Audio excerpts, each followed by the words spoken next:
Il y a des endroits où tu vas travailler pour gagner ton salaire, mais tu découvres rapidement que tout le monde n'est pas heureux de te voir progresser. Tu fais ton travail, tu respectes les règles, tu essaies d'être professionnel, mais tu remarques qu'une personne semble constamment chercher un moyen de te rabaisser, de minimiser tes efforts ou de faire croire que tes réussites ne méritent pas d'être reconnues. Tu arrives avec une bonne nouvelle et quelqu'un trouve immédiatement quelque chose de négatif à dire.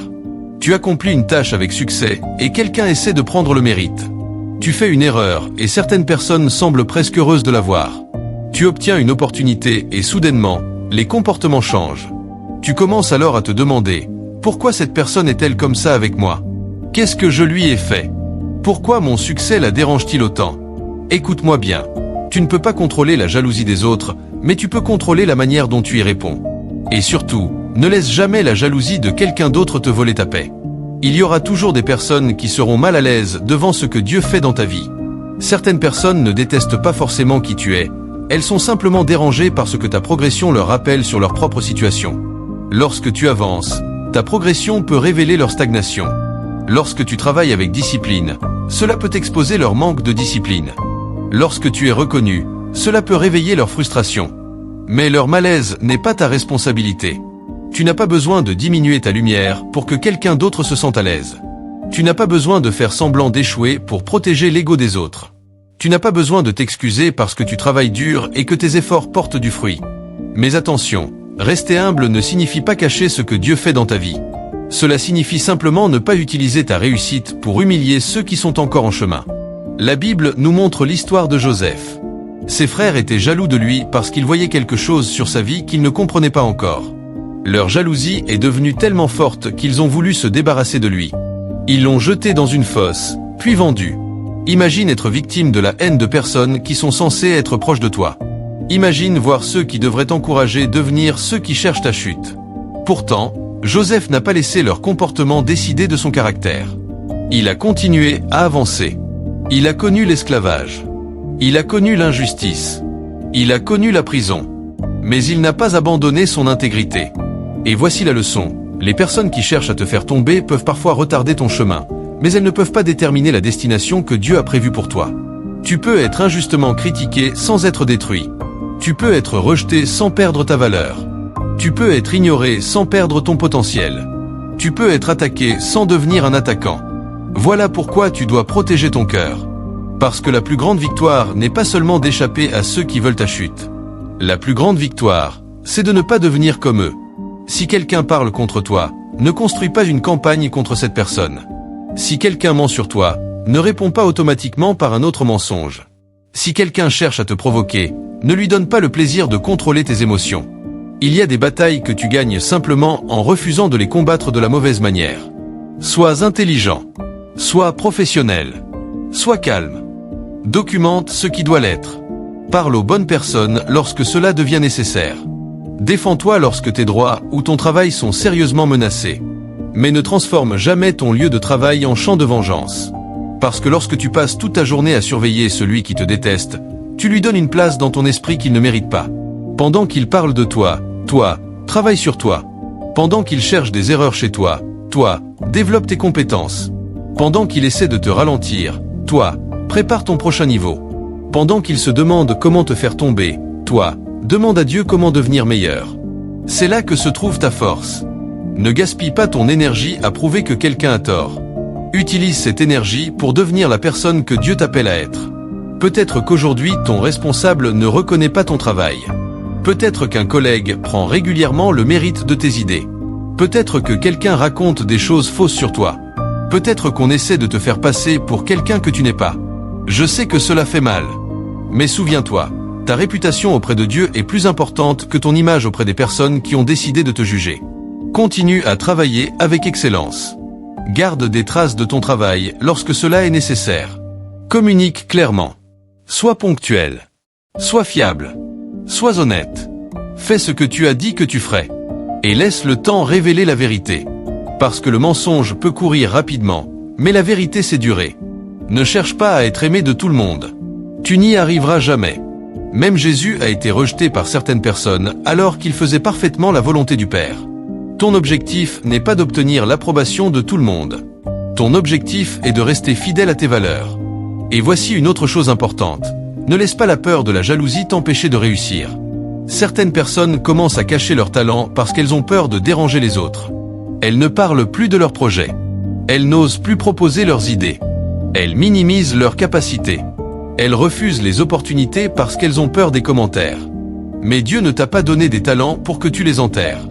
Dans la parabole des talents, Jésus nous enseigne l'importance de faire fructifier ce qui nous a été confié. Alors développe tes talents. Apprends. Construis. Avance. Mais fais-le avec humilité. Tu n'as pas besoin de crier partout que tu vas réussir. Travaille en silence lorsque c'est nécessaire. Laisse tes résultats parler. Il y a une différence entre l'arrogance et la confiance. L'arrogance dit « Je suis meilleur que vous ». La confiance dit « Je sais que Dieu m'a donné quelque chose à développer ». L'arrogance cherche à être au-dessus des autres. La confiance cherche à devenir meilleur qu'hier. Sois cette deuxième personne. Et si tu es actuellement victime de harcèlement, de menaces, de sabotage ou d'un comportement réellement abusif sur ton lieu de travail, ne pense pas que la foi signifie tout supporter en silence. Cherche de l'aide. Parle à un responsable compétent. Utilise les procédures disponibles. Protège-toi. Demande conseil. La sagesse et la foi ne sont pas opposées. Tu peux prier et agir. Tu peux pardonner et poser des limites. Tu peux aimer ton prochain sans lui donner le droit de te détruire. Pardonner quelqu'un ne signifie pas lui donner un accès illimité à ta vie. Tu peux garder ton cœur libre de haine tout en gardant une distance professionnelle saine. Tu peux souhaiter le bien à quelqu'un sans lui confier tes projets personnels. Tu peux être respectueux sans être naïf. Et surtout, ne raconte pas tous tes projets à tout le monde. Tout le monde n'a pas besoin de connaître ce que Dieu est en train de construire dans ta vie. Certaines choses ont besoin de grandir dans le silence avant d'être exposées. Joseph avait un rêve, mais il a appris que tout le monde n'était pas capable de recevoir ce qu'il portait. Il faut donc du discernement. Sois ouvert, mais pas imprudent. Sois généreux, mais pas naïf. Sois accessible, mais garde certaines frontières. Ton lieu de travail est un endroit où tu dois apprendre à collaborer avec différentes personnalités. Tu ne choisiras pas toujours tes collègues. Tu ne contrôleras pas toujours ton responsable. Tu ne décideras pas toujours qui sera promu avant toi. Mais tu peux décider de rester professionnel. Tu peux décider de continuer à apprendre. Tu peux décider de ne pas participer au ragot. Tu peux décider de donner du crédit aux autres. Tu peux décider de ne pas prendre ce qui ne t'appartient pas. Tu peux décider de traiter les autres avec respect, même lorsque tu n'es pas traité de la même manière. Et parfois, Dieu va t'élever dans un endroit où personne ne pensait que tu pouvais réussir. Ce qui semblait être une saison de frustration peut devenir une saison de préparation. Ce collègue qui t'a sous-estimé peut ne jamais reconnaître ta valeur, mais cela ne signifie pas que ta valeur n'existe pas. Ce responsable qui ne t'a jamais donné ta chance peut ne pas être celui qui ouvrira ta prochaine porte. Ne mets pas toute ta confiance dans une seule personne. Dieu peut ouvrir une porte que personne autour de toi n'avait prévue. Mais pendant que tu attends cette porte, sois fidèle à la porte que tu as aujourd'hui. Fais correctement ce qui est devant toi. Si tu es employé, travaille avec sérieux. Si tu es entrepreneur, construis avec patience. Si tu es étudiant, étudie avec discipline. Si tu diriges une équipe, dirige avec justice. Parce que ta manière de gérer les petites responsabilités révèle ta capacité à recevoir les grandes. Peut-être que tu pries pour une promotion, mais Dieu travaille actuellement ton caractère. Peut-être que tu demandes une augmentation, mais Dieu t'apprend à mieux gérer ce que tu as déjà. Peut-être que tu demandes une nouvelle opportunité, mais Dieu te prépare avec des compétences que tu ne comprends pas encore. Alors ne méprise pas ta saison actuelle. Apprends tout ce que tu peux. Observe. Écoute. Développe-toi. Et lorsque quelqu'un essaiera de te décourager, rappelle-toi pourquoi tu as commencé. Tu n'es pas là pour satisfaire les jaloux. Tu es là pour accomplir ton travail et construire ton avenir. Et un jour, peut-être que les mêmes personnes qui minimisaient tes efforts verront jusqu'où tu es allé. Mais lorsque ce jour arrivera, ne cherche pas à les humilier. Ne leur dis pas « Vous voyez, j'avais raison ». Laisse ton caractère parler. La meilleure vengeance contre ceux qui veulent ta chute, c'est de continuer à grandir sans perdre ton âme. La meilleure réponse à la haine, c'est l'excellence. La meilleure réponse au ragot, c'est la vérité.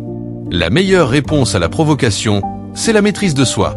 La meilleure réponse à la jalousie, c'est de rester concentré sur ta mission. Et la meilleure réponse à l'injustice, c'est de chercher la sagesse, de faire ce qui est juste et de laisser Dieu gérer ce que tu ne peux pas être négatif et rester positif. Tu peux être entouré de personnes malhonnêtes et rester honnête. Tu peux être entouré de jalousie et rester généreux. Tu peux être entouré de méchanceté et recontrôler. Alors prie avant de commencer ta journée. Demande à Dieu de protéger ton cœur. Demande-lui de te donner de la sagesse dans tes relations professionnelles. Demande-lui de te montrer quand parler et quand te taire. Demande-lui de t'aider à reconnaître les bonnes opportunités et les mauvaises influences. Demande-lui de t'empêcher de devenir amer. Et lorsque tu entres dans ton lieu de travail, entre avec cette pensée. Je ne suis pas ici pour rivaliser avec tout le monde, je suis ici pour accomplir ce que Dieu m'a confié. Je ne suis pas ici pour prouver ma valeur, je suis ici pour la développer. Je ne suis pas ici pour écraser les autres, je suis ici pour progresser avec intégrité. Peut-être que ton environnement est difficile aujourd'hui, mais ne laisse pas cet environnement devenir ton identité. Tu peux être entouré de personnes bonnes. Tu peux être entouré de pression et rester en paix. Parce que ta paix ne doit pas dépendre de l'attitude des autres. Elle doit être enracinée dans ta relation avec Dieu. Alors avance. Travaille. Apprends. Prie. Reste humble. Garde ton cœur. Pose les bonnes limites. Et ne laisse personne te convaincre que tu dois devenir mauvais pour survivre dans un environnement mauvais. Tu peux réussir sans écraser. Tu peux progresser sans trahir tes valeurs. Tu peux être élevé sans devenir arrogant. Et lorsque Dieu ouvrira la prochaine porte, tu comprendras peut-être pourquoi certaines personnes ont essayé de te ralentir. Elles ne savaient pas qu'en essayant de te faire tomber, elles t'obligeaient à développer des jambes plus fortes. Elles ne savaient pas qu'en parlant contre toi, elles t'apprenaient à ne plus dépendre de l'approbation des hommes. Elles ne savaient pas qu'en te rejetant, elles te forçaient à chercher ta valeur plus profondément en Dieu. Alors ne maudis pas toujours la saison difficile. Apprends ce qu'elle est venue t'enseigner. Et surtout, ne laisse jamais la jalousie des autres te faire abandonner ton chemin. Dieu connaît ta destinée. Dieu connaît ton travail. Dieu connaît tes efforts. Continue d'avancer avec foi, avec excellence et avec intégrité. Celui qui t'a donné le talent te donnera aussi la sagesse de le développer. Celui qui a commencé une œuvre en toi est capable de te conduire jusqu'à son accomplissement. Alors garde la tête haute, garde les mains propres et garde le cœur libre. Les gens peuvent parler, mais Dieu connaît la vérité. Les gens peuvent essayer de te bloquer, mais Dieu peut t'ouvrir une porte. Les gens peuvent sous-estimer ta valeur, mais Dieu connaît ton potentiel. Ne cherche pas à devenir plus petit pour rendre les autres confortables. Grandis, mais reste humble. Réussis, mais reste fidèle. Avance, mais reste connecté à Dieu. Et lorsque tu arriveras à l'endroit où tu priais autrefois d'être, n'oublie jamais celui qui t'a porté pendant les saisons où personne ne croyait encore en toi.